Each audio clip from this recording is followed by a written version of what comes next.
மகாபாரத கதையில வர சத்தியவதி ஒரு மீனோட வயிற்றிலிருந்து தான் பிறந்தாங்க அப்படின்னு சொன்னா நம்புவீங்களா? ஆமா, உபாரிச்சரா வசு அப்படிங்கிற செடி நாட்டோட அரசர் ஒரு நாளைக்கு என்ன பண்றாரு அப்படின்னா வேட்டைக்கு போறாரு.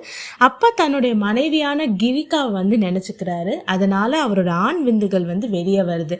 அந்த விந்துகளை ஒரு கழுகு கிட்ட கொடுக்குறாரு. தன்னோட மனைவி கிட்ட கொடுக்குமாறு அந்த கழுகு எடுத்துட்டு போகுது. ஆனா போற வழியில அந்த கழுகு இன்னொரு கழுகோட மோதும் போது அந்த விந்துகள் தவறி யமுனை நதியில இருக்க ஒரு பெரிய மீனோட வாயில போய் விழுந்துருது. அங்க மீன் வடிவத்துல இருக்கிறது யாரு அப்படின்னா ஒரு தேவதை. அவங்க ஒரு சாபத்தால மீன் வடிவத்துல இருக்காங்க. அவங்க அந்த விந்துகளை விழுங்கிடுறாங்க. அதனால அந்த மீன் கர்ப்பம் தருகிறது. 10 மாதம் கழித்து ஒரு மீனவன் அந்த மீனை பிடிக்கிறான். அப்ப அந்த மீன் கர்ப்பமா இருக்கிறத அறிஞ்சு அந்த மீனோட வயிற்ற கிழிச்சு பார்க்குறான். அதுல ஒரு 2 மனித சிசுகள் இருக்கு. ஒரு ஆண் சிசு, ஒரு பெண் சிசு. அந்த 2 குழந்தையும் எடுத்துட்டு அந்த மீனவன் உபாரிச்சரா வசு அந்த அரசர்கிட்ட போறான்.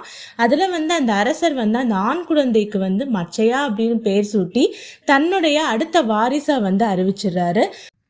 ஆனா அந்த பெண் குழந்தையோட உடம்புல இருந்து மீன் வாடை ரொம்ப அதிகமா வரனால அந்த பெண் குழந்தைய அந்த மீனவன் கிட்டே கொடுத்து வளர்த்த சொல்லிடுறாரு அந்த அரசர். அந்த பெண் குழந்தைக்கு மச்சய கந்தா அப்படிங்கிற பேரையும் வச்சிடறாரு. பிற்காலத்துல அவங்கதான் சத்தியவதியா வர்றாங்க. இப்படிதான் சத்தியவதி பிறந்திருப்பாங்க.